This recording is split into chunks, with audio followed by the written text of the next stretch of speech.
estamos Listo. libres. Bueno.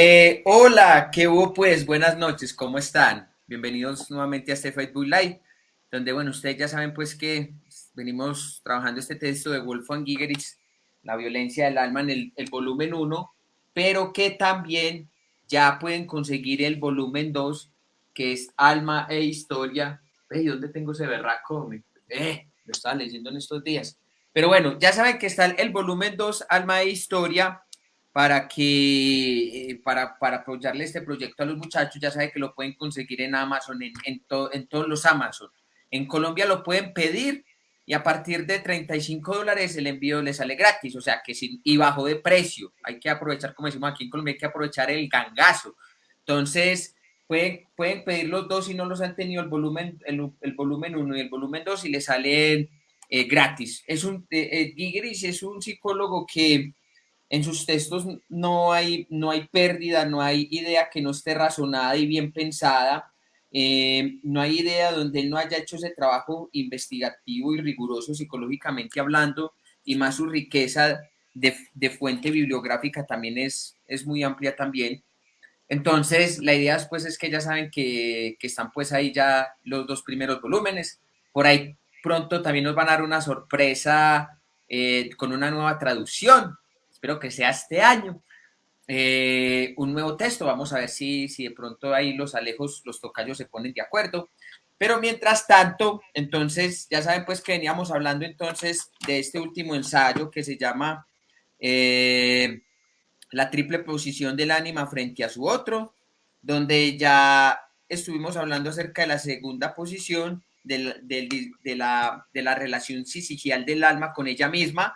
Y en este encuentro, precisamente, cuando en el cuento de Barbazú, la esposa una vez se da cuenta que ha visto las esposas muertas, se da cuenta que ella ya no puede volver atrás porque lógicamente, psicológicamente, le produjo un impacto que ya le hacía imposible volver atrás y querer volver a recuperar esa inocencia, lógicamente hablando, que ella tenía. Es decir, que el ánima, al darse cuenta en ese primer momento con ese impacto con las esposas, entonces sale de esa inocencia y le toca ya empezar a ver desde otra posición que ella antes no tenía, pero que como inicialmente siempre va a ofrecer una resistencia, es el Animus quien, de una forma u otra, porque ese es el primer encuentro con el Animus al encontrar las esposas muertas, ya al darse cuenta de ella, el ánima en este caso, lógicamente hablando, no en el sentido sustancial junguiano, eh, empieza esa posición del alma, en esa situación ánimas, empieza ya un trabajo de negarse en ella misma, empezar a reconstruir una posición psiquial al verse enfrentada precisamente a la muerte, que ya le ocurrió cuando abrió el cuarto de las esposas muertas. En ese sentido, entonces es donde empieza, cuando Gigerich nos habla de este trabajo psiquial, de poder atravesar y demostrar las diferentes fases en las que el alma se constituye y donde en esa situación psiquial se empieza a constelar lo que es lógicamente esa negación, donde ya el ánima empieza a ser negada a sí misma para reconstituirse y verse. Reconstituirse, cuando digo, es que al violarla, al penetrarla, lo que hace es que la saca esa inocencia y ya la empieza a situar desde otra posición que antes no veía. Es decir, ya no es el ánima en posición ánima, sino que es el ánima y ánimo, lo uno al mismo tiempo en otra posición que antes no estaba el alma, es decir, en una segunda posición. Y ahí es donde se empieza todo ese proceso de la constitución psiquial, donde el alma en sí misma empieza a salir desde su propia inocencia ánima a una segunda negación, que en este caso ya es el alma en una segunda posición animus. Yo lo estoy resumiendo así rápido, ¿vale? De enseguida más que me lo complementa mucho mejor. Y ya vamos a hablar entonces ahorita de lo que es la tercera posición del alma con respecto a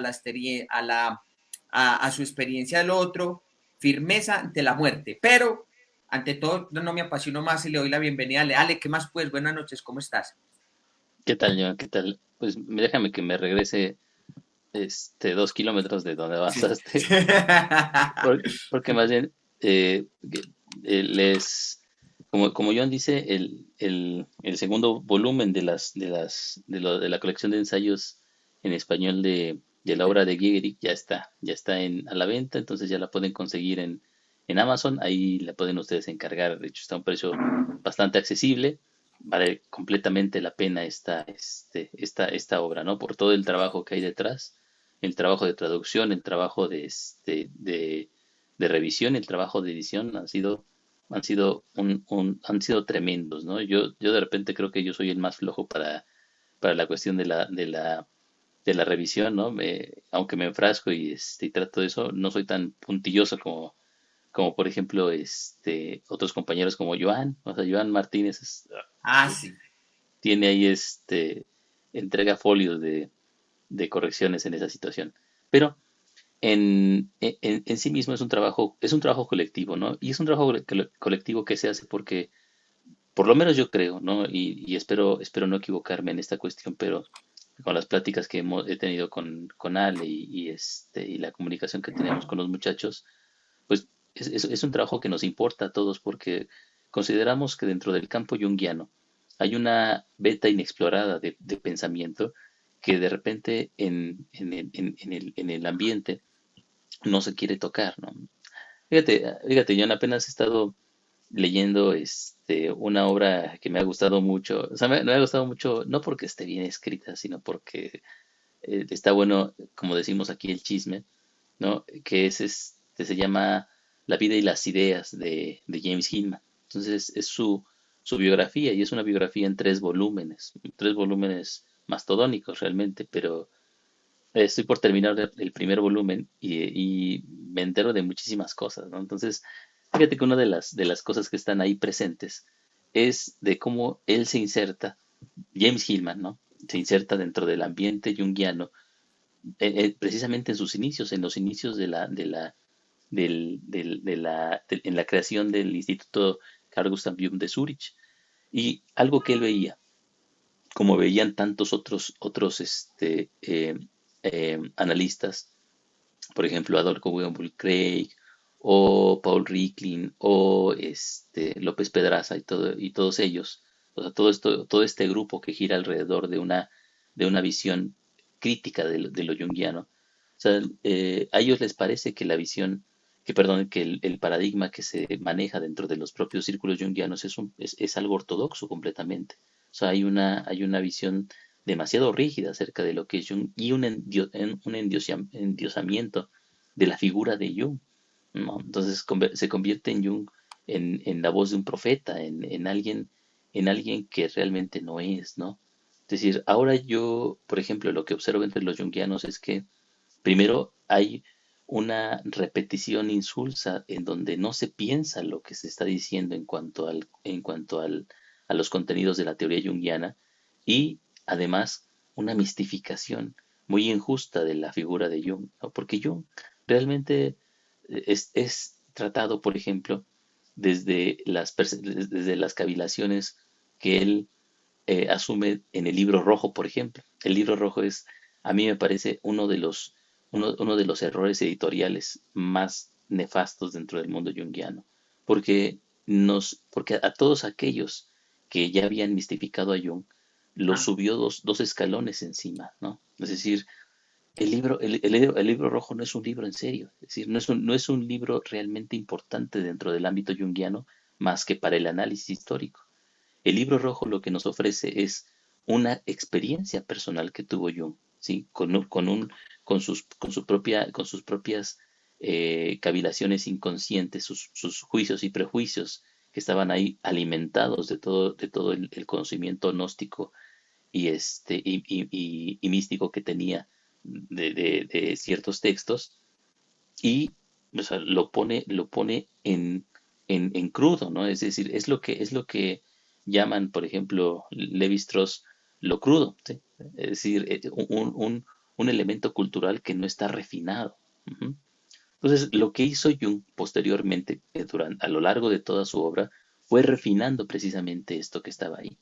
Y el refinarlo quiere decir muchas veces dejar cosas atrás, es decir, este lenguaje apodíctico, ¿no? Esta visión profética que está dentro de los libros rojos, pues obviamente no le hace justicia a la obra de Jung. O sea, cualquier libro de la obra de Jung es muchísimo más importante que eso. Pero sin embargo, Sí, como tú bien lo has señalado, yo, ¿no? Hay muchos todavía yunguianos que tienen al libro rojo en un altar, ¿no? Uf, Solamente no le prenden velas alrededor porque se vaya a quemar, pero de todo, o sea, en lo demás se convierte en un libro de culto, ¿no? Y Jung no es un autor de culto. Jung es un cuerpo de pensamiento que hay que que hay que seguir reflexionando. Entonces, lo que hacen autores como James Hillman y como Wolfgang Jägerich es precisamente hacer esto, es decir, tomarse el atrevimiento de pensar realmente de forma profunda el corpus junguiano y entonces obviamente lo llevan por lugares que ningún otro junguiano lo haría, pues porque tienen demasiado, este, ¿cómo lo podemos decir?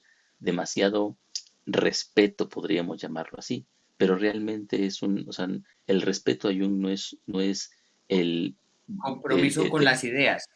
sí, el respeto a Jung no es el seguir una doctrina al pie de la letra, sino al contrario, el poder seguirla reflexionando y pensando para que este preciso cuerpo de ideas adquiera el movimiento, es decir, el espíritu que está presente dentro de la misma teoría junguiana se pueda seguir desarrollando y desenvolviendo en nuevas formas, ¿sí? Y de maneras cada vez más complejas, ¿no? Quedarnos en Jung, así como decía Nietzsche, ¿no? Es decir, permanecer siendo los alumnos de un maestro, ¿sí? No, es un flaco favor para el maestro. Entonces, lo que tendríamos que hacer es destrozar la figura del maestro, poder matar al padre, ¿sí? Y sobre esa situación honrarlo a través de el ponerlo en un lugar interior dentro de nuestra propia comprensión, ¿no? Bueno, es lo que hace Jung y por eso a nosotros nos parece tan importante, perdón, es lo que hace Giegerich y por eso nos parece tan importante la obra de Giegerich, porque nos ofrece aire fresco dentro de ese cuarto encerrado que es el jungianismo donde el pensamiento no entra. Entonces, por eso lo tratamos y por eso hacemos estos lives y por eso también nos enfrascamos tanto en su difusión porque nos parece importantísimo que la gente conozca esta psicología que además es una psicología tremendamente práctica si uno la entiende como tal. Entonces, Sí. el próximo libro, John, se llama el fin del significado, el nacimiento perdón, El el fin final del del, significado, el el final del final del, significado, el significado y y el el final. nacimiento del hombre. Sí, Exactamente. iba a leer algo de aquí que me hiciste acordar de Google Mulcahy, este libro que se llama Analistas Jungianos. Mira pues lo que dice. A ver, Dice, cuéntame. tras 4 años proseguí con mis prácticas en Suri, empezando así un análisis junguiano. La primera pregunta que le hice a mi analista fue, ¿puedo ser cristiano y junguiano al mismo tiempo? A lo que respondió, por supuesto, siempre y cuando sea primero junguiano y luego cristiano. Entonces, vea que desde las primeras ortodoxias ya se estaba estableciendo un adoctrinamiento donde primero tiene que ser junguiano, donde primero hay que rendirle la alabanza a Jung, y Ujú. entonces Guggenheim Clay dijo que no, que él era al revés, primero era cristiano y que después era junguiano. Entonces, eso le generó mucho resquemor dentro de la teoría junguiana porque se le miraba con admiración. Mire pues esta otra partecita que dice, vea, la primera vez que fui a ver a Jung fue a acudir a una conferencia que daba sobre astrología y no le entendí. Tras el acto, numerosas mujeres comentaban citando ejemplos. Oh, lo inteligente que era Jung. Eso lo consideraba una discusión. Me pareció indignante ese tipo de comentarios. Y también Mario Jacobi en un libro que se llama El Encuentro Analítico, le preguntó a una consultante cuando salió a la consulta de Jung. Es que, bueno, oiga, cuéntame, ¿cómo es Jung? Es que no, usted sabe, como un dios. Lo que Ya. para Mario Jacobi quedó todo indignado y estupefacto ante las respuestas. Entonces, yo pienso que precisamente lo que pasa con la teoría junguiana ahorita en día y con las instituciones junguianas es que hay un adoctrinamiento del más voraz y el más hipócrita, lo digo yo, porque entre ellos mismos se compiten y entre ellos mismos le echan zancadilla a otras instituciones que están en el esfuerzo de poder difundir el pensamiento junguiano y hasta incluso entre ellos se pelean. Entonces, la hipocresía intelectual y la hipocresía cuando ellos hablan de la sombra 400 veces por minuto, es la 400 veces la sombra que no han resolvido dentro de ellos mismos, que no han resuelto, disculpen la expresión, que no han resuelto teórica, intelectual y analíticamente hablando. Entonces, en este sentido, precisamente lo que hace pensadores como Hillman es que desliteralizan todo el pensamiento junguiano, desliteralizan el junguianismo clásico. Ay, sí, me estoy encontrando con el ánima, como decías que nazi, como si los arquetipos fueran un enchufe a los que uno se pudieran conectar, porque eso es lo que ellos piensan. Vamos a conectarnos con el arquetipo a través de la imaginación activa, a través de los dioses de cada hombre y de cada mujer. Vamos a hacer entonces el encuentro con la sombra y a ver qué nos aparece ahí. Y salen como endiosados, como de lo lleva de su instinto a su espiritual y queda por allá todos solemnes y nos estamos individuando, estamos haciendo el viaje del héroe, pasando entonces por todo el inframundo, bueno, y volvemos otra vez a casa, pero para Giger la psicoterapia es mucho más sencilla, es simplemente un aterrizar a tierra, a diferencia de lo que hace el jungianismo. Entonces, la vacuidad intelectual y la sombra tan retorcida que hay dentro de esas instituciones también deja mucho que desear de cómo consideran, de cómo practican y dentro de lo que hacen dentro de una práctica analítica, porque se dejan llevar tanto por el sentir, ay, sí, me siento emocionado, ay, sí, conecté con la sombra, ay, sí, conecté con el arquetipo del héroe, ay, sí, conecté con la diosa Artemisa. Entonces, ese tipo, esa vacuidad y esa banalidad de discurso de una psicología junguiana edificante de un ego o de un discurso, como dice Gigeris, de entretenimiento para el ego, porque eso es lo que hace la psicología junguiana actual, y más cuando a veces muchos se meten en teógenos, pero siguen siendo los mismos filisteos de siempre. Y como decía Eskenazi, sí, hacen mucha imaginación activa, ayahuasca, el mito personal, el encuentro con la sombra, integran el ánima y ánimos, pero psicológicamente siguen intocados, siguen siendo los mismos pulgones de siempre, los mismos filisteos. Exactamente, exactamente. Pues sí, entonces el tercer volumen va a ser ese precisamente, el final del significado y el nacimiento del hombre revolucionario. Es un texto complejo, pero que además causa mucho resquemor dentro del ambiente junguiano. Pues mira, yo tengo la labor de llevar a cabo el prólogo de ese libro, de ese volumen. Me causa muchos nervios porque has visto los prólogos que han Sí. tenido los volúmenes Joseph Villan, anteriores, ¿no? sí, muy buenos, muy buenos. El de Sí, ¿no? Joseph Villan está genial.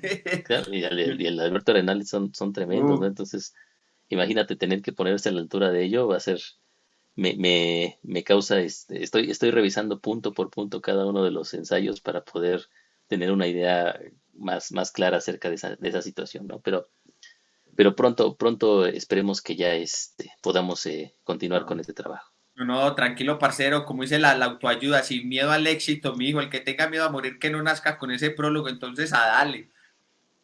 Exactamente. Muy bien, yo. Pues entonces, como tú bien decías, ya hemos pasado por dos posiciones, ya hemos revisado dos posiciones de la relación del ánima con el ánimus, ¿no? Y como ustedes han podido ver, la visión que tiene Gehrig acerca del ánima y el ánimus no es igual a la que tienen los jungianos y Jung, sino que para él el ánima y el ánimus no son otra cosa que precisamente posiciones del fenómeno, ¿no? El fenómeno puede asumirse a sí mismo dentro de su propio movimiento lógico como ánimos, ¿sí? O poder integrar la aceptación del ánimus que llega hacia él, ¿no? La posición puramente ánima es precisamente esta apertura indistinguible, ¿no? Fragmentaria y que no se compromete con la situación en la que está presente, y que espera que la contradicción no aparezca. Entonces, el, el punto que está ahí latente, ¿no? Es que, sin embargo, ¿sí? En esa apertura y en ese dejarse llevar inocentemente, ya está el animus como una representación que todavía no ha cobrado solidez, pero que sin embargo ya se ha insertado dentro de la verdad del propio fenómeno. Entonces, una vez que el ánimos es reconocido, es cuando puede aparecer y aparece como el asesino, ¿no? Como la amenaza que está allá afuera en esa situación. Fíjate que viéndolo así, yo no sé si esto te recuerda a ti en algún momento ese otro ensayo de ¿Cuál? ¿El de la ah, montaña resbaladiza? no, el del volumen 2, el de la primero la sombra, Ah, sí, sí, sí. ¿no? Pensé que En me ibas a primero, decir. exactamente, en primero la sombra, Gehrig divide el advenimiento de la sombra como una realidad psíquica en 5 fases, ¿no? Y les va dando un contexto histórico particular. En estas 5 fases, en general, cada una de ellas habla de una relación cada vez más profunda con la propia sombra, ¿no? Entonces, en el primero la sombra parece como algo completamente extranjero, pero en el último ya la sombra es un proceso de integración en donde puedo reconocerme a mí mismo como fenómeno dentro del propio fenómeno de la contradicción de la sombra. Ujú. Entonces, en ese sentido, cuando Gehrig está hablando acerca de la relación entre ánimo y ánimos, no está hablando acerca de dos procesos diferentes y no está hablando acerca de diferentes posiciones, sino que todas estas son partes de un mismo proceso que se lleva a cabo al mismo tiempo, ¿sí? Es la relación sisigial entre el ánimo y el ánimos que no existen como separados, sino que sí, siempre existen retroalimentándose el uno al otro, ¿no? El ánima es ánima cuando se observa desde una posición en donde el ánimos no está presente, pero en cuanto el ánimos empieza a aparecer, entonces aparece la figura del asesino, aparece la figura de la amenaza externa que llega y que amenaza con ultrajar la, la, la virginidad del propio fenómeno, la inocencia de la situación, y entonces lo obliga, ¿sí? a viajar al inframundo. Habíamos dicho nosotros en algún momento que como Hillman piensa, el inframundo no es otra cosa sino el hogar del alma. Entonces cuando Core llega al inframundo, ya no es Core como tal, sino que ahora es Perséfone, ¿no? Es la señora del Hades. Entonces, en este sentido, ¿sí? La relación con el ánimos va cambiando la propia posición del ánima de manera particular, porque el ánimos no llega desde afuera, sino que el ánimos llega desde dentro de la propia este, realidad del fenómeno y lo obliga a ser consciente de un fragmento de sí mismo que no está ahí como tal.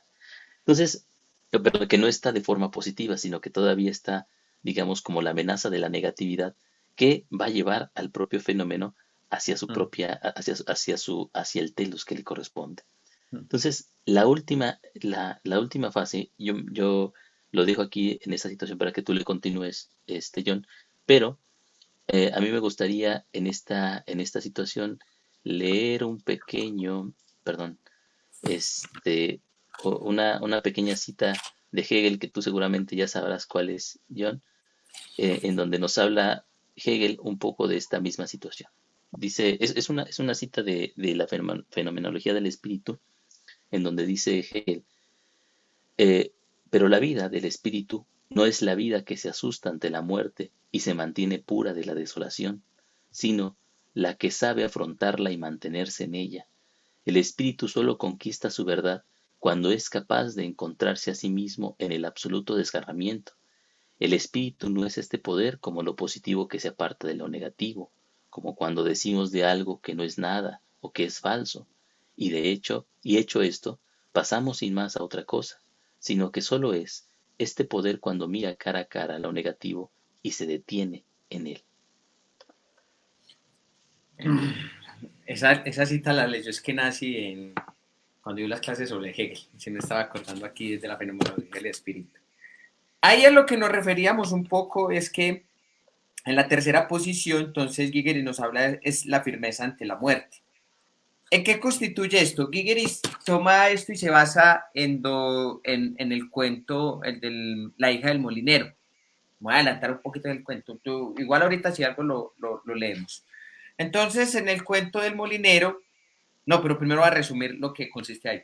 Cuando Gigeris nos está planteando esto, es que en la tercera posición, la firmeza ante la muerte, es que el ánima ya dentro de esa inocencia ya no es inocente de ella misma, ya es capaz de plantearle cara al ánimos, es decir, frente a aquello que la está negando lógicamente, es capaz de estar a la altura de ello. ¿Por qué? Porque el trabajo de demorarse en la negación es precisamente que el ánima se vuelve consciente de ella misma, es decir, es ese trabajo de negación que hace el ánimus sobre el ánima al negarla, es que pueda ser consciente de ella misma. Y al hacer consciente de ella misma, porque el primero era el acobardamiento, ya no hay un acobardamiento, ya es capaz de estar a la altura del ánimos mismo, entonces empieza aquí de que precisamente ella es capaz de hacerle cara a la muerte, es decir, de verla frente a frente. ¿En qué sentido? En que ya al serse consciente de ella misma en ese aspecto del todo, porque todavía está en ese proceso, pero hacerle cara a cara, ya es capaz de continuar lo que es decir, al superar el ánima, al ánimo, es decir, al superarlo, posibilita lo que es una consecución de otra posición, de la tercera posición, que al negarse se afirma, que al negarlo lo afirma, es decir, lo interioriza en ella misma y al interiorizarlo en ella misma se establece una nueva posición donde ya no es ánima ni ánimo, sino es ánima y ánimo al mismo tiempo, es decir, porque ya se ha hecho consciente de ella misma.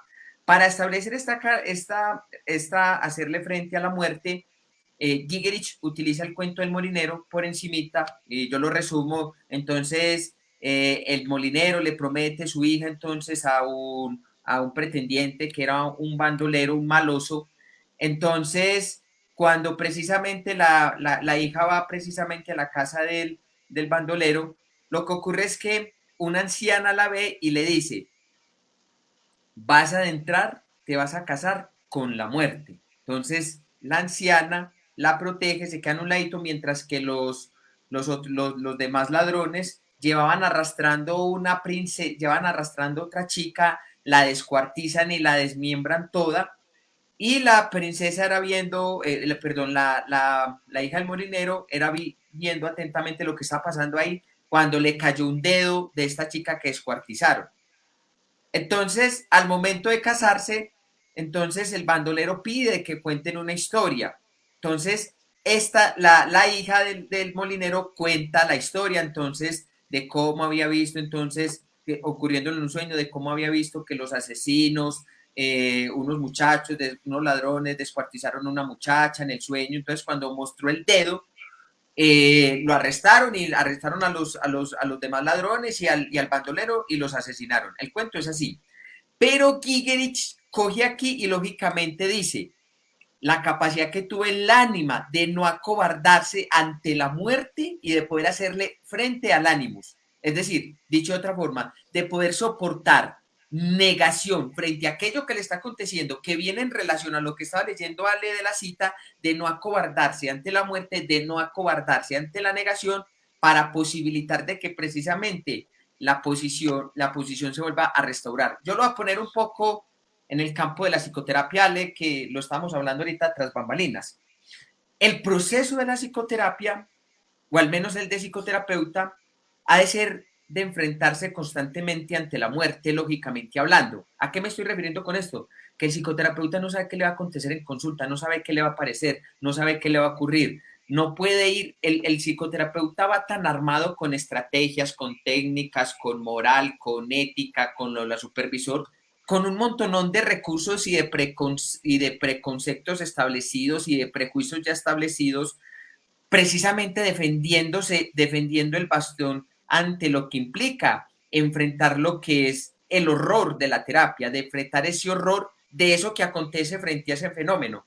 Pero el terapeuta que no se acobarda ante la muerte, lógicamente hablando, es capaz de despojarse de toda moral, de todo criterio y hacer ese trabajo y hacerle frente a la muerte y mirar qué está ocurriendo ahí psicológicamente hablando, qué está aconteciendo ahí, el verse desmembrado por aquello que aparece en la sala de consulta y dejarse negar por eso psicológicamente hablando es lo que posibilita que haya realmente un encuentro psicológicamente hablando lo más genuino que pueda y lo más honesto que pueda. Porque entonces, ¿qué ocurre? Que realmente el trabajo psicológicamente hablando, o al menos como nos pasaba a nosotros cuando empezamos a estudiar aquí, Gris, fue poder sostener la negación que hacia el pensamiento de este autor sobre lo que ya habíamos venido estudiando de Jung por tantos años, después de Hillman. Entonces, el poder soportar esa negación frente a la rigurosidad psicológica de Gigeris es precisamente lo que hable otro claro, otra forma de ver que antes no acontecía. Y precisamente el trabajo de esa posición ante la muerte es lo que psicológicamente se vuelve relevante para pensar y para construir un saber psicológicamente hablando, pero no el saber de mí como ego empírico, sino el saber del alma sobre ella misma, de cómo se ha interiorizado ella a través de la negación, de cómo se ha interiorizado a través de la muerte y el alma se ha hecho consciente de sí misma, donde ya no es ni ánima por un lado, ni animus por el otro lado, ni la posición del animus por encima, sino que el ánima al hacerle frente al animus, lógicamente hablando, posibilita precisamente esa sublación y que ambas posiciones se reconstituyan en una misma, hecho consciente de ella misma. No sé, yo creo que me apasiona demasiado. Dale, dale vos. No, no, está muy bien, está muy bien. Porque pones ahí sobre la mesa o sea, un fenómeno que ocurre eh, en muchas dimensiones de la propia experiencia, ¿no? Del psicoterapeuta, por ejemplo. Lo, lo- Como tú dices, lo estábamos platicando hace ratito, ¿no? Acerca de la necesidad que tenemos nosotros de poder estar frente a la propia teoría, ¿no? A la teoría como una forma de saber particular y el permanecer el poder permanecer en las contradicciones de la teoría. La mayoría de los lectores o la mayoría de los adeptos de una escuela de psicoterapia regularmente no atienden a las contradicciones de la teoría, sino que solamente quieren verlo como un cuerpo unificado completo, es decir, como si no hubiera ahí errores o cosas que seguir reflexionando dentro del propio proceso eh, mm, de profundizar en el corpus que nos corresponde. Entonces, en el ámbito junguiano, por ejemplo, hay mucha esa situación en donde creemos que lo que ya dijo Jung está inacabado, ¿no? Es decir, que es todo lo que habría que decir. Pero si nosotros rascamos un poquito y pensamos realmente los conceptos junguianos, veremos que a pesar de que parezcan, de que estén ahí sobre los libros, no siempre son tan claros, ¿no?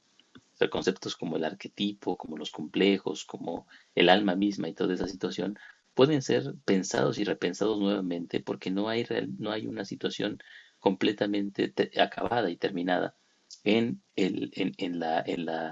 la escritura de los mismos, ¿no? Son nociones que están en continuo movimiento y por lo tanto tienen que ser pensadas nuevamente. Entonces, el permanecer precisamente ante la devastación, ¿no? El poder ver estas contradicciones y quedarnos ahí es lo que hace que podamos nosotros apreciar a estos autores.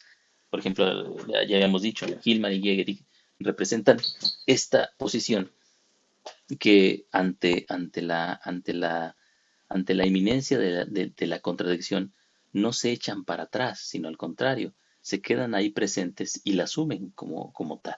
Ujú.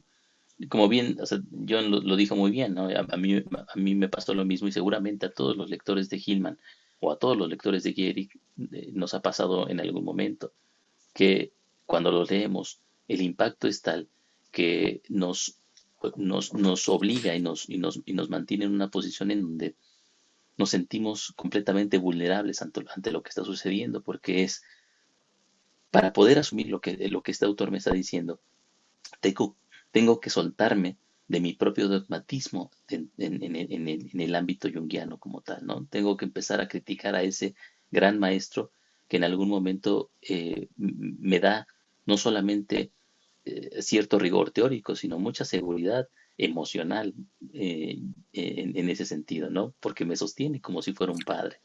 Entonces, regularmente, ¿no?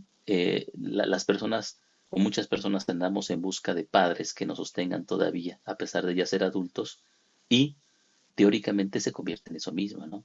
Es decir, yo no sé si esta situación sea común, John, pero regularmente los junguianos parece que tenemos problemas con esas partes, ¿no? Con el padre y la madre, ¿no? Con esta Por, necesidad por, sí, por eso todo el tiempo hablan de complejo materno y paterno. ¿No te has dado cuenta de ello? Sí, sí, sí, todo se reduce a esa misma situación. Bueno, tú lo ves en las relaciones que hay o en lo que expresan en cuanto a esos temas particulares, ¿no?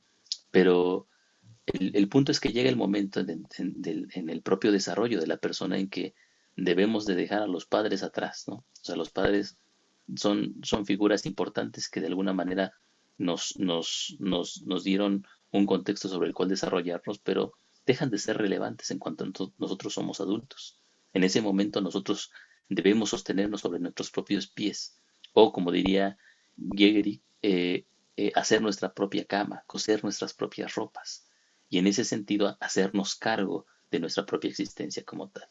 Entonces, en esa situación, en cuanto a la teoría, implica esto, ¿no? Mm, Mantenernos firmes ante la devastación y no echarnos para atrás, mantener la mirada abierta en esa cuestión. Por lo tanto, la tercera posición de la que estamos nosotros hablando es esta posición en donde el fenómeno, ¿sí? Y el psicólogo y el psicoterapeuta o el psicólogo es capaz de reflexionar sobre el ámbito del desmembramiento de la situación particular, ¿no? Regularmente cuando llegamos a terapia, lo que hemos estado haciendo durante mucho tiempo es huir, ¿sí? O dejarnos llevar irreflexivamente por las situaciones particulares que nos están viviendo. Pero entonces la psicoterapia se trata de poder quedarnos frente a esa misma situación y mantener la mirada fija sobre lo que está ocurriendo, ¿sí? No desviarnos. Los, los, los terapeutas de la Gestalt, por ejemplo, tienen técnicas específicamente hechas para esa misma situación. Ellos piensan que gran parte de los problemas de las personas son deflectivos, es decir, que rehuimos la situación emocional que está ocurriendo en ese momento, nos escapamos de la emoción como una forma de no atender al fenómeno que está ocurriendo ahí. Entonces, las terapias de la Gestalt, por ejemplo, están enfocadas a mantener al sujeto ahí, ¿no? Peirce era muy persistente en esa situación, ¿no? O sea, Mm, llegaba un paciente y lo mantenía en la experiencia, ¿no? sí. No lo dejaba salir de ella, a veces de forma muy agresiva, ¿no? En ese sentido. Pero aunque, bueno, no somos gestaltistas aquí en este sentido, pero sí podemos decir que hay una similaridad en esa situación, ¿no? Mm. El punto aquí que se nos está pidiendo es permanecer ante la devastación, ante el desmembramiento, es decir, ante la experiencia de la contradicción en la propia vida. Sí, Pers procura eso en la terapia que sale es poder mantener la frontera de contacto, porque generalmente en consulta lo que ocurre es que hay una perturbación en la frontera de contacto. Esto lo llaman no los gestálticos clásicos, sino la gestalt relacional, que es la negación de la escuela californiana clásica. Ellos decían que generalmente las constituciones propias de las perturbaciones emocionales era porque había una huida de la frontera de contacto, que había perturbaciones frente a la frontera de contacto, y lo que procuraban ellos era poder mantener esa frontera de contacto frente a lo que se tiene enfrente. Y aclaro, como dice Ale, aquí no somos gestálticos, aunque pasamos por ahí también, pero de una forma u otra, psicológicamente hablando, es poder posibilitar de que esa negación vaya siendo ese trabajo sobre el entendimiento mismo, que ese trabajo sobre el entendimiento sea precisamente que nuestras ideologías, las ideologías, los dogmatismos en que se están asentados se vayan corrigiendo a sí mismos, se vayan diluyendo en ellos mismos para poder dar paso a otra forma de ver. Y precisamente el poder sostenerse ante la muerte. Hegel le llama esto poder demorarse en la negación, es lo que precisamente constituye de que, como hablamos en la segunda posición, que lo que hace el ánimos en la segunda posición es demorarse en la negación constante del ánima, en poder posicionarse por encima de ella, sacarla de su inocencia, es decir, de esa inconsciencia y con la intención de que ella se pueda hacer consciente de ella misma. Y al hacerse ella consciente de ella misma en ese momento es capaz de verlo cara a cara, vis a vis, le llama Gigeris, o face to face, como decimos por acá más en inglés. En hacer ese face to face y ese vis a vis, lo que posibilita entonces es que precisamente el encuentro con la muerte, lógicamente hablando, ya no es ya a esto le llama Hegel y lo retoma Hegel, es lo que es la negación de la negación. No es ya ánima, no es ya ánimos, es lo uno y lo otro al mismo tiempo, pero conscientes de ello de sí mismos. Es decir, que al poder estar a la altura ante la muerte, lógicamente hablando, que es lo que hace un poco la hija del molinero, al poder sostenerle, estar a la altura frente a la muerte y no dejarse llevar por el horror del desmembramiento de esta chica, por fin pronuncié bien la palabra desmembramiento, en los otros me da una dificultad. Ese desmembramiento posibilita entonces que psicológicamente ella sea capaz de reflexionar lo que está pasando ahí frente al ánimo y poder hacerle cara y poder enfrentarlo psicológicamente hablando para poder negarlo al mismo. Entonces es ánima, negando ánimos y ánimos negando ánima, lo uno y lo otro al mismo tiempo. Esto es complejo, claro que es complejo, porque esto no se puede ver con imágenes, esto tiene que ser pensado. Y al pensarlo, lo que posibilita es que esto se ve con los ojos del pensamiento, como dices que nace. Pero entonces nos damos cuenta que el movimiento dialéctico se da dentro de toda la esfera propia del fenómeno, donde, como ya lo he dicho varias veces, donde se establece la unidad, la diferencia y la identidad. Es decir, hay una diferencia, claro, dentro de las posiciones dentro del fenómeno. Se da, claro, se da una identidad frente a cada una de las posiciones, pero es una unidad porque es todo ocurriendo al mismo tiempo. Entonces, en este sentido, cuando ya las posiciones se han negado mutuamente a sí mismas, es que se vuelven a reconstruir. A sí mismas se establece la posición inicial. Esto, por eso es que ¿cómo es que se llama? El próteron, creo que es el próteron. Igual ahorita me corregís, Alex, si estoy equivocado, donde se vuelve otra vez a restablecer esa misma posición. Y es en ese sentido donde precisamente cuando Gigeris toma el cuento de la hija del molinero para poder verse cuenta dialécticamente lo que hace el alma dentro de este cuento, dentro de lo que hace el alma reconstituyéndose a ella misma dentro de esta posición en la muerte y poder sostenerse dentro de este proceso. Históricamente lo hemos visto tanto lógicamente como fácticamente, de cómo el alma históricamente, negando la posición inicial de inocencia, se demora, revoluciona todo hasta que esa posición se restaura, donde ya no es ni la primera posición de la historia, ni la segunda posición de la historia, sino que ya se establece otra posición dentro de esa misma historia.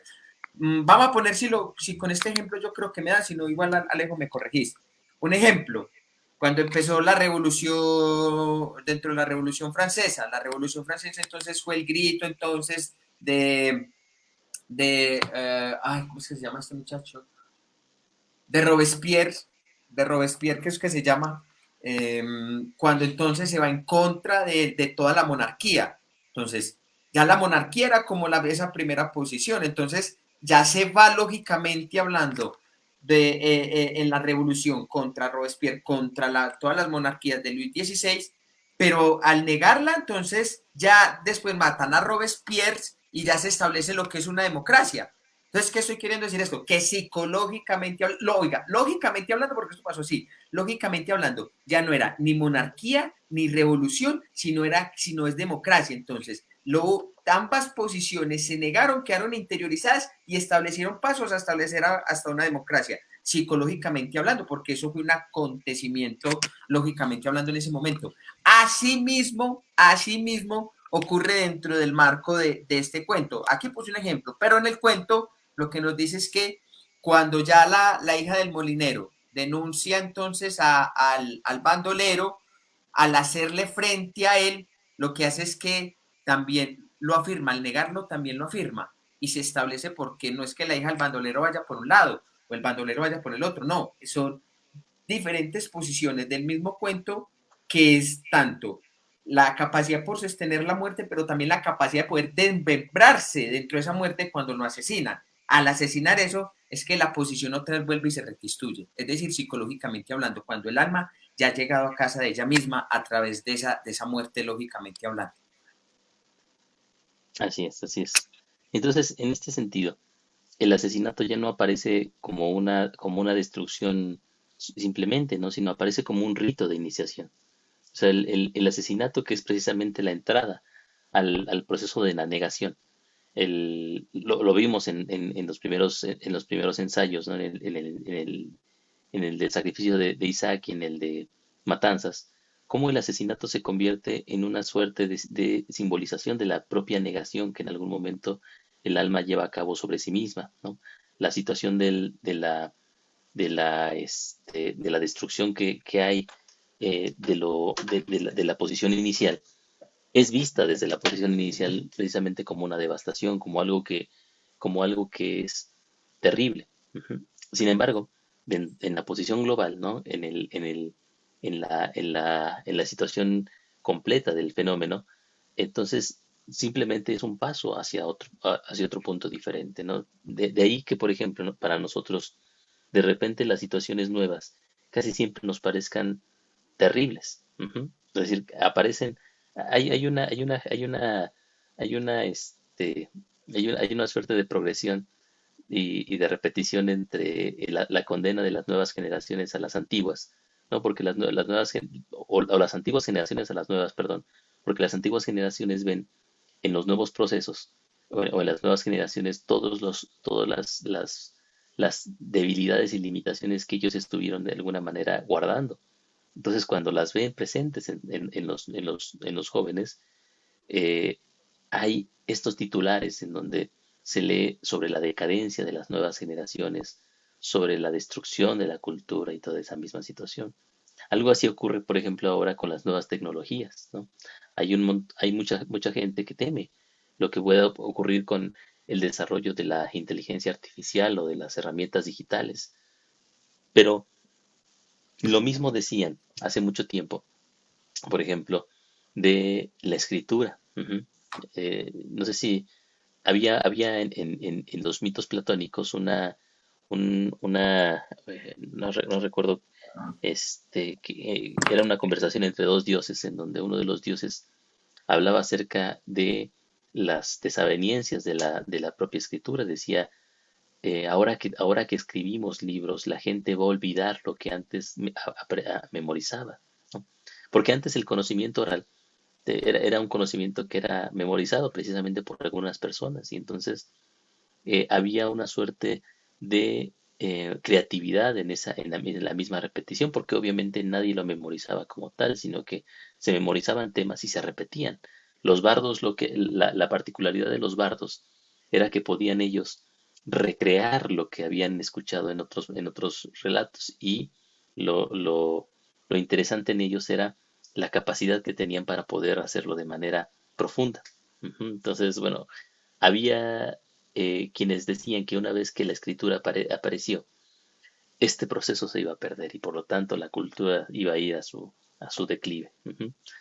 Entonces, siempre hay esta misma situación. Nosotros pensamos que lo nuevo, ¿sí? Es la destrucción de lo viejo. Y lo mismo sucede en ciertas situaciones personales, ¿no? Pensamos que una nueva situación por vivir es algo que nos va a traer cosas nefastas, ¿no? Porque nos guiamos por el viejo dicho de más vale viejo por malo por conocido que bueno por conocer, ¿no? En el sentido de que presentimos que la nueva situación que se nos presente va a ser más primitiva que la que nosotros estamos viviendo. Y es cierto que que es más primitiva, pero es más primitiva no porque sea peor, sino más bien porque todavía no se ha acomodado en su propia particularidad. Todavía la conciencia no ha llegado a casa en esa nueva forma para poder restaurarla hacia su propia mismidad, ¿no? Es decir, el elemento de la acomodación de los ítems que hay dentro del fenómeno no es tan preciso como lo era en una posición en donde ya estaba muy bien aceptado. Ajá. Por ejemplo, para entender esto, es muy sencillo verlo en el paso de la niñez a la adolescencia, ¿no? En la Ujú, niñez, ujú. el niño a los 10 años es completamente hábil con su cuerpo, es decir, él brinca, corre, anda y todas esas situaciones y es un as completo con su propia movilidad. Pero en cuanto empieza la pubertad, ¿no? Este niño que era tan hábil se empieza a convertir en alguien completamente torpe, ¿no? no puede controlar sus manos, se cae, es decir, su cuerpo es completamente nuevo, a pesar de que su complejidad ya es distinta, ¿no? De que está en un momento diferente de su propio desarrollo, no está tan adaptado como lo estaba en otra época. Bueno, esa situación es la que tememos cuando nosotros enfrentamos lo nuevo, ¿no? Pero sin embargo, como ya hemos dicho, si nosotros lo vemos desde el punto de vista de la totalidad del fenómeno, desde esta parte que bien menciona John, de la unidad, de la unidad y la diferencia, el asesinato se configura entonces como un rito de iniciación, pero no un rito de iniciación de la persona, sino un rito de iniciación del propio fenómeno hacia sí mismo, ¿no? El permitir que el fenómeno pueda ser llevado, ¿sí?, a una situación particular en donde pueda asumir su nueva posición desde la conciencia de lo que ya es como tal, ¿no? Entre los esquimales, por ejemplo, cuando se hablaba de los ritos de iniciación chamánicos, los chamanes, o sea, no llegaban a este mundo de manera, o sea, no llegaban al mundo de los espíritus de una manera bonita, ¿no? O sea, no eran bien recibidos ni apapachados en su tránsito hacia el otro mundo. Al contrario, la cabeza les era cortada, los miembros les eran amputados, eran descarnados, eran desollados vivos, ¿no? Las cuencas de sus ojos, perdón, los ojos se les arrancaban de las cuencas. Y entonces comenzaba un lento proceso, un lento y doloroso proceso de reconstrucción. Ujú. Se les ponían huesos nuevos, se les ponían ojos nuevos, y todo esto se esperaba que fuera porque la visión normal de la carne de la que provenían no les servía para poder entrar en contacto con el mundo espiritual. Entonces el mundo espiritual exigía que sus órganos fueran espirituales. Ujú. Es decir, esto no es otra cosa sino una representación del ser consciente de la nueva posición, ¿sí? Del que la nueva posición llegue a casa a la conciencia y nos pueda dotar de una visión diferente acerca de dónde estamos nosotros. Ujú. Entonces, por ejemplo, en el proceso de psicoterapia muchas veces se lleva a cabo esta misma situación. El terapeuta y el paciente hacen eso, es decir, ponen en duda y en cuestionamiento las viejas ideas que se tienen y los viejos patrones que hay presentes dentro de la propia percepción del mundo. Y entonces, digamos, esto es experimentado como un rompimiento, como un desgarramiento. El paciente sufre, ¿sí? O sea, el paciente no se la pasa bien, al contrario, sufre muchísimo porque sufre la tensión entre lo que él quisiera que fuera y entre lo que realmente es. Pero en cuanto él empieza a ver las cosas como realmente son, es decir, cuando él se pone y se hace responsable de su propia posición en el mundo, entonces un nuevo panorama de fenómenos se abren ante su mirada y él puede entonces ahora estar con ellos, ¿no? Estar, estar presente en su propia vida y en la posición consciente que le está deparada. Le- lo- Me hiciste acordar un poco cuando uno toma esas decisiones que usted tiene que dar la casa y usted va a tener que pagar arriendo, luz, servicios, le toca hacer de comer a usted mismo. Eso es una locura al principio, porque precisamente abandonar eso y empezar una nueva vida, eso, y claro, inicialmente eso desacomoda y desliteraliza un montón de concepciones que se tiene también muchas veces, hasta incluso cuando se consigue una nueva pareja. Es que yo no quiero repetir lo mismo, que yo no quiero, pero si le fascina repetir lo mismo, pues, o sea, si de hecho lo que le cuesta abandonar es esa repetición constante. Hay una psicoanalista francesa muy buena, Alejo, tiene un libro que se llama, espérate que aquí lo tengo, ya te voy a decir cuál es. Se llama Aquí yace la amargura, ella se llama Cynthia Fleury. Entonces, ella decía que las personas, en el fondo, que tenían mucho resentimiento hacia otras personas, la curación no se les daba, era porque querían permanecer victimizadas. Que Mm. ese resentimiento, que no querían soltar el resentimiento, porque eso siempre le hacía verse víctimas con el otro y por ende una posición de estar culpabilizando todo el tiempo al otro. Ujú. En este sentido, muchas veces, precisamente en la posición inicial, cuando llegan a terapia, los consultantes, es que mi madre fue mala, es que mi padre no me dio cariño, es que mi padre me hizo tanto daño y mi madre no me quiso dar plata los fines de semana. para llevar la lonchera y mi padre me abandonó y me dejaron tanto tiempo solo. Sí, sí, sí, sí, te dejó. Claro, pero necesitas mantenerse en esa posición porque muy en el fondo se resiste a lo que realmente ver donde ya no está en ese resentimiento ni en esas cosas, pero necesita mantenerse victimizada porque ese es un lugar seguro que le da. Entonces, imagínese que no me extraña que por eso en terapia siempre aparezcan los papás, hombres, que, hombre, por Dios. Entonces, porque de una forma necesitan estar reafirmando el resentimiento hacia ellos, el odio hacia ellos, porque se resisten precisamente a darse cuenta que ya no están ahí, que tienen que hacerse responsable de sí mismo, construir su propia cama, tejerse sus propias ropas y pare de contar. O sea, dicho de otra manera, usted en ese caso ya le toca hacerse responsable de sí mismo y o usted construye su propio cielo o su propio infierno al mismo tiempo. Mire a ver usted qué quiere ir. Pero precisamente la constitución victimizante es un resentimiento no en el fondo porque usted sabe que ya pasó, pero necesita mantenerse en esa posición minusválida psicológicamente hablando para poder seguir manipulando y controlando y no quererse hacerse responsable de sí mismo.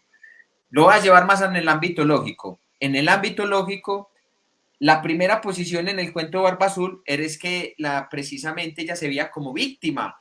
Ella era víctima, que porque entonces había matado todas estas viejas, todas sus esposas y pare de contar, pero al quererse hacerse víctima y al quererse echarse para atrás, ya no podía echarse para atrás. Y al poder dejar que el ánimus la negara lógicamente, la estaba separando de su envoltura natural de ánima al alma. Acuérdense que son posiciones, estamos hablando de una misma situación. Entonces, ya no se establece en esa posición de ánima, en esa envoltura natural, sino que el ánimus la inicia en un opus contra natura, es decir, la inicia en la lógica, la inicia, como está diciendo Vale, en otro rito, la inicia en otra forma de ver que antes no había, a pesar de que ella se quiera rehusar. En ese sentido, es como la iniciación en el mundo invertido, por decirlo de alguna forma. En esa iniciación del mundo invertido, es decir, que ya no está en los mantos naturales, en los mantos de inocencia y de inconsciencia de ella misma. Ya está obligada a sí misma a hacerse consciente de ella. Vamos a ponerlo, este es un ejemplo duro, pero igual lo voy a poner. Lo estoy hablando psicológicamente, y si aquí se lo toman moralmente, eso es problema de ustedes y no mío.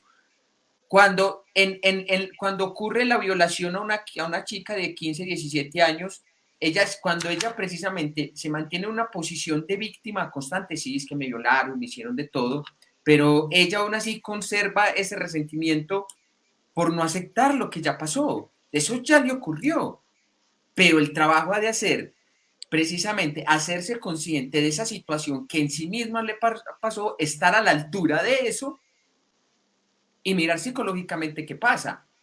Es decir, salir de esa posición de víctima para hacerse responsable de ella, de sí misma en esa situación que ocurrió. Y ese es precisamente muchas veces el trabajo psicológicamente hablando, más que entrar a victimizarla muchísimo más en terapia, ya de lo más victimizada que viene. Ok, ok, sí, es algo duro, ¿no? Y tenemos de alguna manera que atender caso por caso en ese sentido, ¿no? ¿Qué es lo que implica para cada uno asumir Mm. esta situación? Porque aún en las situaciones más terribles, ¿no? Freud lo ponía así como en la cuestión sintomática, le llamaba la ganancia secundaria, ¿no? El- el cómo aprovechamos el elemento terrible para poder sobreponernos y, ¿cómo se llama? No asumir la realidad en la que nos encontramos expuestos.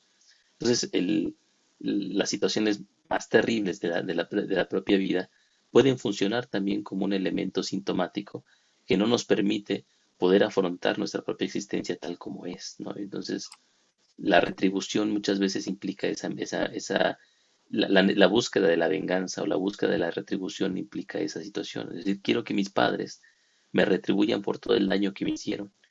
Quiero que el otro siempre sea el responsable de esta situación. Y si bien, por ejemplo, eso implica claramente dentro del ámbito jurídico que hay responsabilidades y que, por ejemplo, alguien que nos hizo daño tendría que cumplir una condena por ese daño que nos hizo, ¿no? En algún sentido. En el ámbito psicológico no funciona de esa manera, ¿no? Porque no hay una retribución real.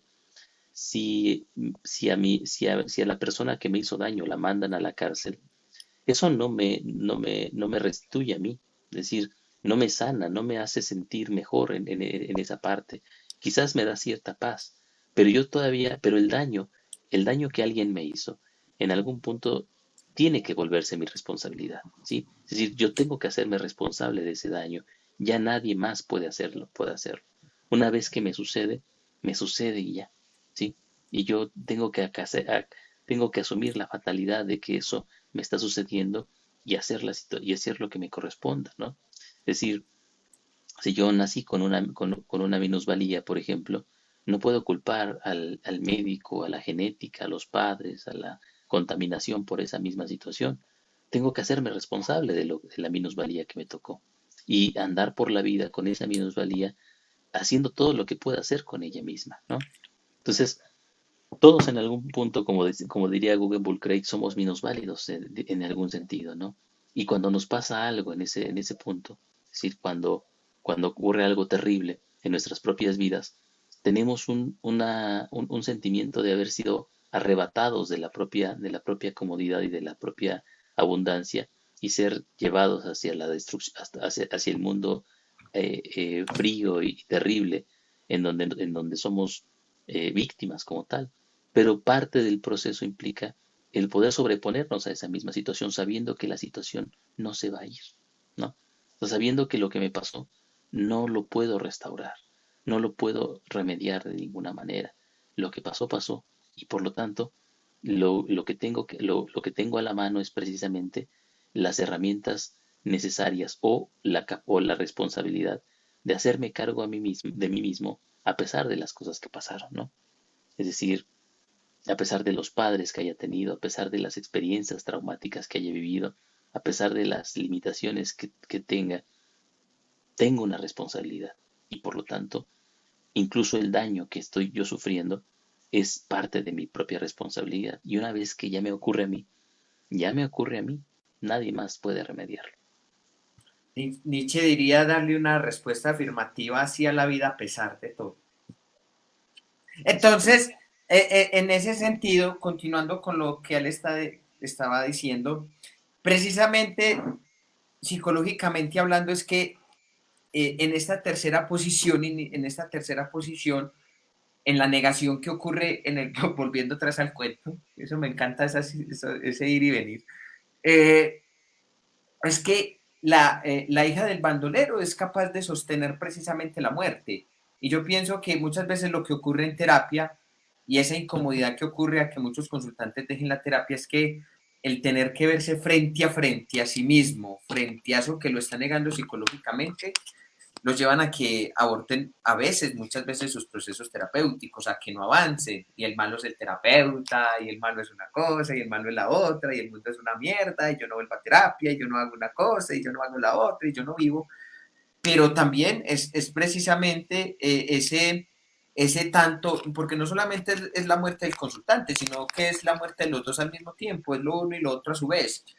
Pero precisamente ese compromiso que se da en relación a la muerte, poder sostener eso negativamente, lógicamente, esa iniciación en el otro mundo, en el mundo invertido, en el mundo de la negatividad, es lo que posibilita psicológicamente, lógicamente hablando, interiorizarse. Lo que hace precisamente con la muerte es que en el cuento de la hija del molinero es que al alma en sí misma a interiorizarse en su propia muerte es lo que le posibilita a ella poder restaurar esa posición, lo que le posibilita a ella precisamente volver a nacer en ella misma. Cuando estoy queriendo decir nacer en ella misma es que restaurarse la posición psicológicamente hablando, a afrontar la negación y posibilitar de que precisamente lo que no estaba consciente en ella misma y al llegar a casa de ella misma es lo que le da precisamente esa posición de reconstituirse tanto en otra forma de ser, de pasar de ser un alma en sí a un alma para ella misma, un alma para sí misma, un alma en sí que inicialmente arranca con un ánima inconsciente dentro de su propia inocencia, un alma todavía en sí cuando ya empiezas el proceso de negación, de demorarse en la negación, pero ya un alma cuando es capaz de hacerse dialécticamente, ponerse cara a cara dentro de esa connotación dialéctica y de negación absoluta, es que se puede interiorizar a ella misma y hacerse consciente, porque a mayor abstracción de la negación, es decir, a mayor abstracción, ¿qué quiero decir con mayor abstracción? Es decir, en tanto más se profundiza el pensamiento en él mismo, lógicamente hablando, es que la posición, es que esa negación de la negación se constituye, porque la mayor abstracción del pensamiento es que el alma se vuelve más ella misma dentro de esa propia negación que le posibilita poder restaurarse psicológicamente. O sublarse, me gusta más, no hablemos de restaurarse, sublarse. Sí, sí, sí, sí.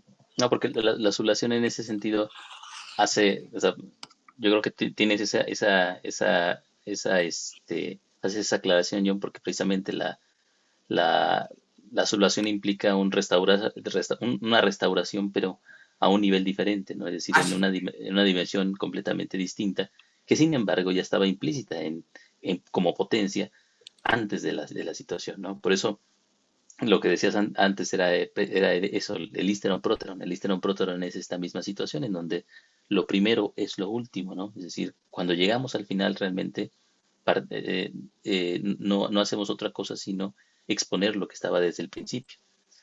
Entonces, bueno, en esta situación, este, eh, es interesante porque a nivel de la conciencia, este permanecer frente al ánimos implica también varias cosas, por ejemplo, y es algo que está implícito dentro de no solamente implícito, explícito también dentro de la propia teoría de Gigery, de que, por ejemplo, cuando los fenómenos, la conciencia en general, ¿no? Asume esta posición de reflexión sobre sí misma, que es la conciencia moderna tal como la conocemos, ¿no? Entonces hay una interrupción en ese momento de todos los fenómenos simpatéticos antiguos, ¿no? Es decir, una cosmovisión mitológica o una cosmovisión ritual o una cosmovisión religiosa como característica estar atados a las imágenes y a los fenómenos que están sucediendo ahí de manera autónoma. Entonces, la conciencia está atrapada en su propia fenomenalidad, en su propia imaginación, ¿no? En su propia representación pictórica de sí misma. Los mitos son un elemento que no se puede pensar, está dado ya. O sea, la narración es la narración y ya. No se puede pensar sobre la misma narración, ¿sí?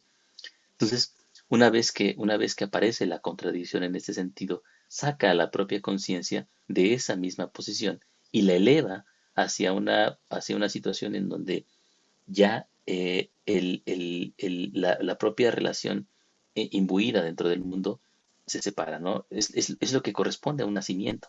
Es el nacimiento del hombre del que hablará más adelante Jägerich en el volumen 3 como tal. Porque en ese sentido, ¿sí? La propia alma, digamos, toma distancia de sí misma, ¿sí? Toma distancia a sí misma dentro de la separación, y esta distancia tiene que estar mediada por un órgano, ¿sí? Por un órgano lógico, obviamente, no pensemos en un órgano como un yo, un super yo, sino que es un órgano lógico de alguna manera que sirve como representación de de la separación del alma de sí misma, ¿no? Y este órgano es el ego. Ujú. Entonces, el ego no es otra cosa sino ese proceso, sino el resultado del proceso de separación de un- de una, de la propia conciencia de sí misma, ¿no? En el momento en que se separa, nace la posición del ego, y la posición del ego es una posición ciega ante sí misma, ¿sí? Es una posición que está, por definición, digamos, eh, eh, que no puede definir aquel contexto en el que se encuentra, sino que cree que él es el contexto, ¿no? Que el ego es la única posición y por lo tanto vemos cuando se ve el alma a través del ego, se acostumbra a obliterar su propia totalidad y solamente verse desde un punto de vista muy limitado. Pero entonces es propósito, ¿no? De esta misma posición, superarse a sí misma y poder observarse en su, en su, en su, en su carácter de absoluto. Con eso me hiciste acordar que, por ejemplo, lo que le pasa a la psicología junguiana clásica. La psicología junguiana clásica, desde Hillman empezó ya a verse enfrentada a su propia negación. Y los junguianos clásicos, como buenos pastores de iglesia y con su pobreza intelectual, muchos, no todos, porque hay unos muy, muy, muy buenos. Excepto Marlan es genial, pero él es un arquetipal, pero es muy bueno. Pero, por ejemplo, en la mayoría de junguianos que precisamente se la pasan repitiendo todo el tiempo los conceptos porque hacen un discurso tautológico, la tautología es que repiten lo uno y otra vez y considerablemente no salen de ese discurso. A pesar de que psicológicamente Hillman, aunque su psicología sea muy ánima, pero tuvo que hacer un movimiento lógico ahí también, puesto que lógicamente hablando, cuando lo digo imaginalmente es porque la niega en un primer momento Alejo. Entonces, a pesar de que esto ya le ocurrió, ellos siguen como buenos pastores, aferrado a la teta de la teoría del maestro y toman a Jung como el mito del sentido, como diría un poco Anilea Yacé, cuando Jung se le vuelve a los mismos jungianos el mito del sentido y lo tienen como el maestro, como el gurú, que eso lo dice Adolf Buckley también, pero que ya después de darse cuenta que ya ha pasado agua bajo el puente, pasó la teoría de Hillman, los arquetipales y llegó Gigerich, eh, el decir de ellos, como dices que nace, es que lo dicen egoicamente, es que no me gusta lo que dice Hillman, no me gusta lo que dice Gigerich, como un niño berrinchudo haciendo pataletas porque le están quitando la paleta. Y eso es lo que pasa generalmente dentro de los círculos junguianos, lo que hablan de la conciencia arquetipal, los dioses más cercanos a la conciencia, o de lo que hablan que en las cuestiones de transgénero que estamos viviendo está la diosa Artemisa haciendo sus transformaciones y eso es ir en contra del alma. Entonces esa vaguedad de ese discurso, la psicología junguiana tiene un problema muy serio que es con la nostalgia.